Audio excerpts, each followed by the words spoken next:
मित्रों, यदि आप अपने आप को अत्यंत दुर्बल और असहाय पाते हैं, यदि आपके मन में कुछ कर गुजरने की तीव्र इच्छा है परंतु आप उसे साकार नहीं कर पा रहे हैं, यदि आपको लगता है कि आपके भीतर आत्मविश्वास की कमी है और जीवन के हर मोड़ पर आपको विफलता का सामना करना पड़ रहा है, तो आपको इस कहानी को अवश्य सुनना चाहिए।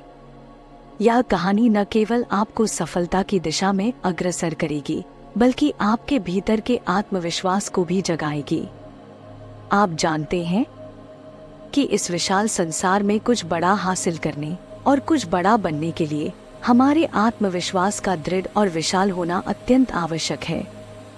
यह कहानी आपको उस शक्ति से परिचित कराएगी जो आपके भीतर छिपी हुई है, जो आपको अपने सपनों को साकार करने की प्रेरणा देगी।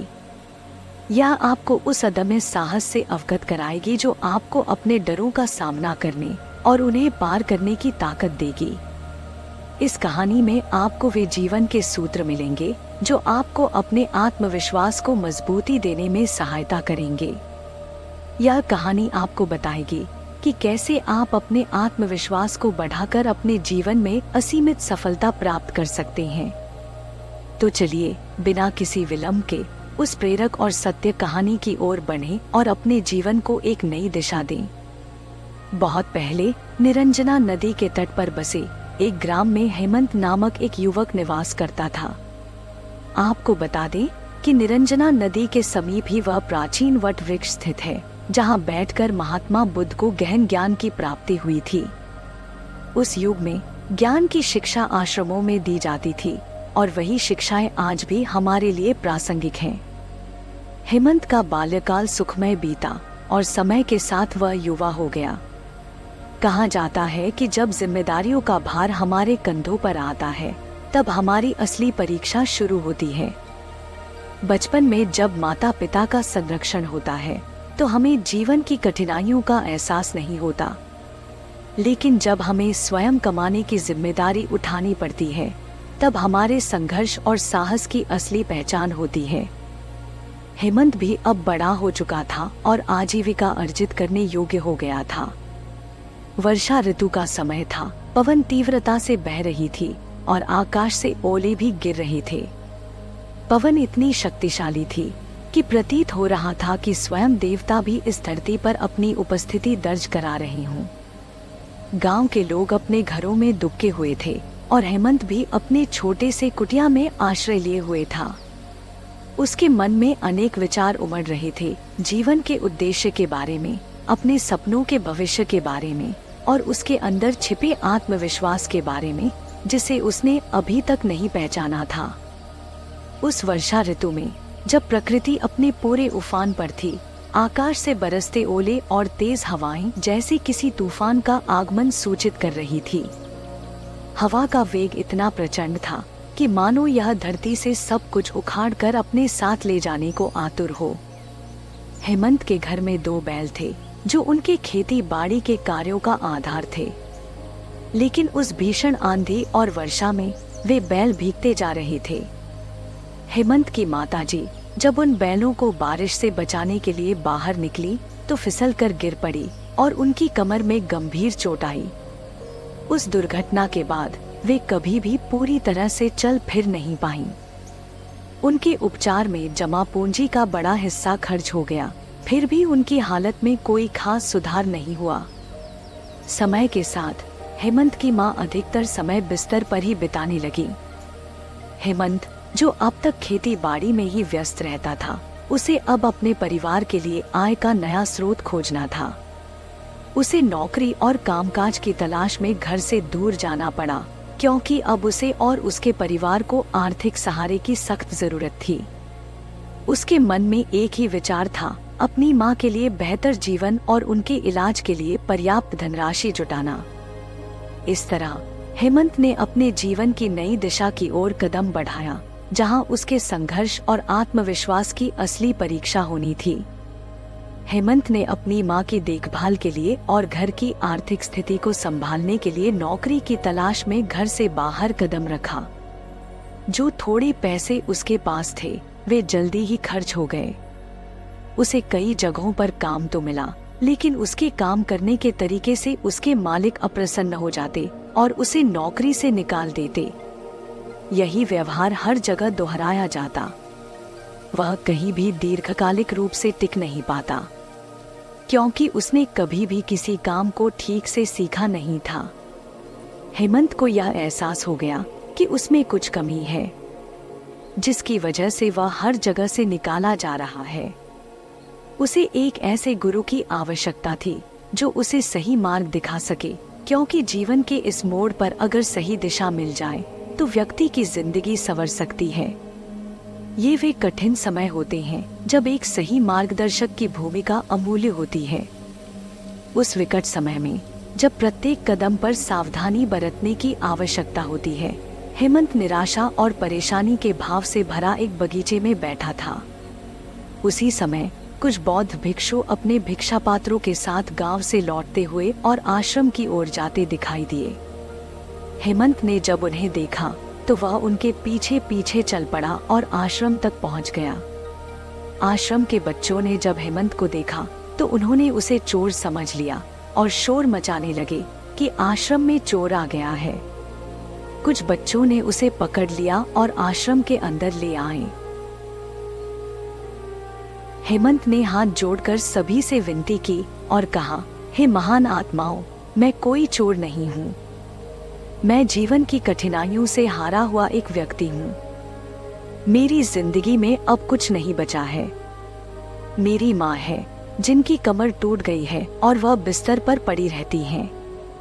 उनके उपचार में हमारी सारी बचत खर्च हो गई है और जो थोड़ी बहुत खेती बची थी वह भी पिताजी ने बेच दी है। मैं रोजगार की तलाश में इधर उधर भटक रहा हूँ। जहाँ भी जाता हूँ वहाँ से नौकरी से निकाल दिया जाता हूँ। मैं पूरी लगन से काम करता हूँ, लेकिन न जाने क्यों मेरे मालिक मुझसे नाराज हो जाते हैं और मुझे काम से निकाल देते हैं। इतना कहकर हेमंत आंसू बहाने लगा। वास्तव में ऐसे कठिन समय में कौन नहीं रोएगा। उसी समय आश्रम के प्रमुख वहां पहुंचे। प्रमुख साधु ने सभी को शांत होने का निर्देश दिया और हेमंत के पास पहुंचकर उसकी व्यथा को सुना। उन्होंने हेमंत की समस्याओं को बड़े ध्यान और समझदारी से सुना। आश्रम के प्रमुख ने हेमंत से कहा, पुत्र, तुम चिंता मत करो। जीवन में कठिनाइयां और चुनौतियां तो आती ही हैं, लेकिन उनका सामना करने के लिए हमें धैर्य और संयम की जरूरत होती है। कभी कभी हमें अपने जीवन में एक मार्गदर्शक की आवश्यकता होती है जो हमें सही दिशा दिखा सके और हमारी जिंदगी को संवार सके। साधु ने बात को आगे बढ़ाते हुए कहा, तुम अगले 10 दिनों तक यहीं रहोगे और इन 10 दिनों में हम तुम्हारी जिंदगी की दिशा बदल देंगे। तुम्हारा खोया हुआ आत्मविश्वास वापस आ जाएगा। लेकिन इसके लिए तुम्हें इन 10 दिनों में जो भी कार्य मैं तुम्हें सौंपूंगा उसे तुम्हें पूरी निष्ठा से करना होगा। अगर तुमने इन 10 दिनों में मेरी बातों को माना तो तुम्हें जीवन में वह सब कुछ मिलेगा जिसकी तुम कामना करते हो। लोग तुम्हें पाने के लिए तरसेंगे। बस तुम्हें इन 10 दिनों तक यहीं ठहरना है और मेरे निर्देशों का पालन करना है। हेमंत ने भिक्षु की बातों को सुना और उनके आश्वासन से उसके चेहरे पर एक नई आशा की किरण जगी। उसने अपने आंसू पोंछे और आश्रम के प्रमुख के निर्देशों का पालन करने का संकल्प लिया। उस आश्रम की शांति में, जहां ज्ञान की ज्योति जलती थी, आश्रम के मुख्य साधु ने हेमंत को 2 दिनों तक बगीचे के पौधों को सींचने का कार्य सौंपा। हेमंत ने उस कार्य को बड़ी लगन से किया और आश्रम के मुख्य भिक्षु उसके कार्य को बारीकी से देखते रहे। फिर अगले 2 दिनों के लिए उन्होंने हेमंत को गांव से भिक्षा मांगकर लाने का काम दिया।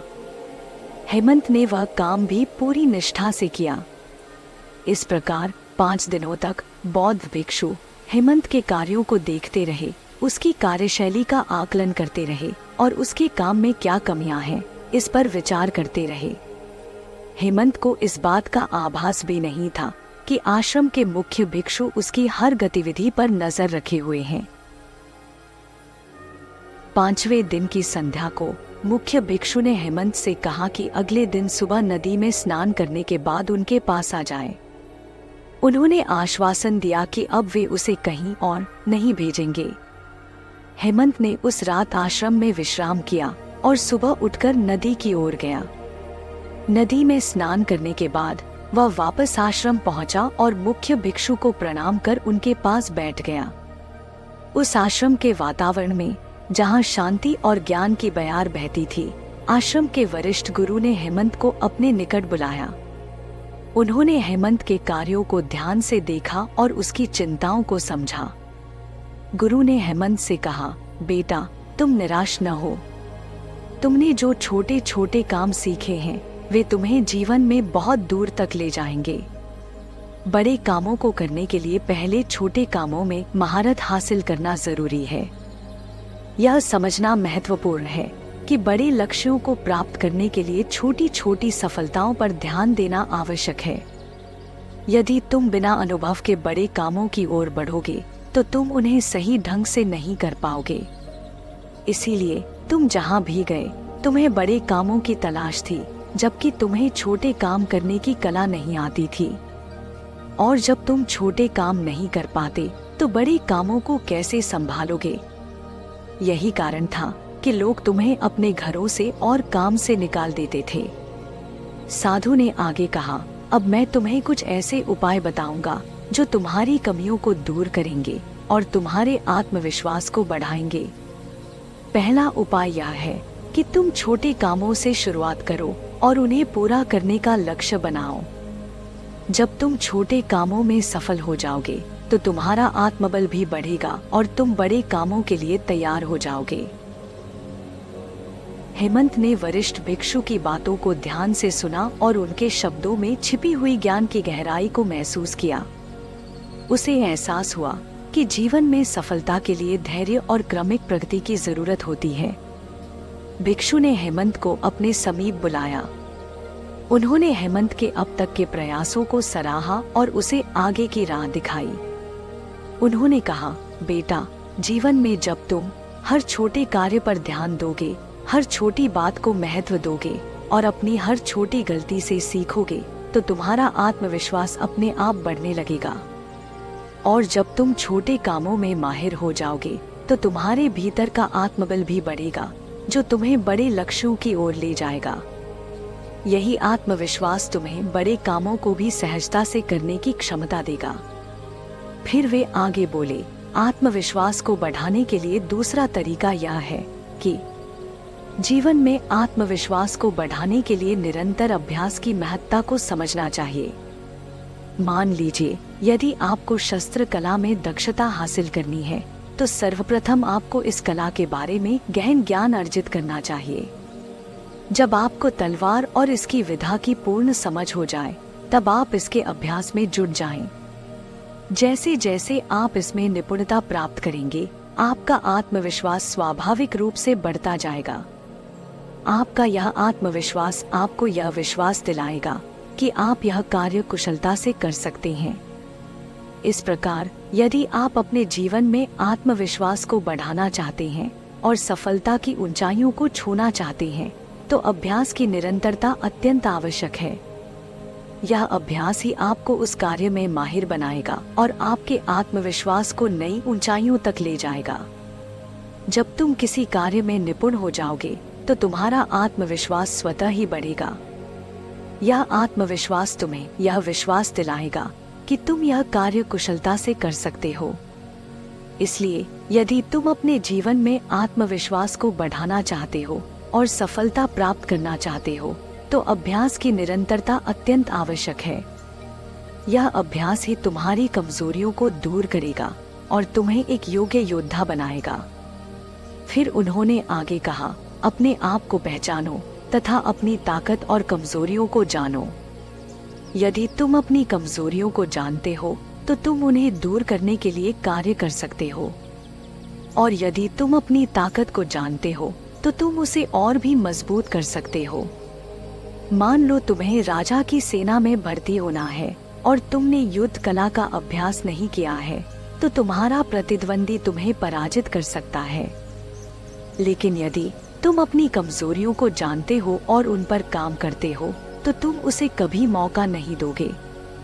इसलिए अपनी कमजोरियों को समझो और उन पर बार बार अभ्यास करो ताकि तुम्हें कोई पराजित न कर सके। साधु ने हेमंत को आगे समझाया कि अभ्यास के द्वारा ही वह अपनी गलतियों को कम कर सकता है। जितना अधिक वह अभ्यास करेगा उतनी ही उसकी गलतियां कम होंगी। एक अच्छा सेनापति बनने के लिए उसे अपनी युद्ध कला पर अधिक से अधिक अभ्यास करना होगा।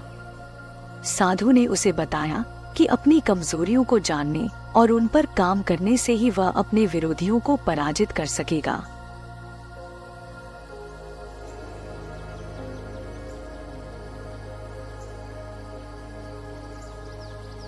इसके बाद भिक्षु ने हेमंत को आत्मविश्वास बढ़ाने का अगला तरीका बताया।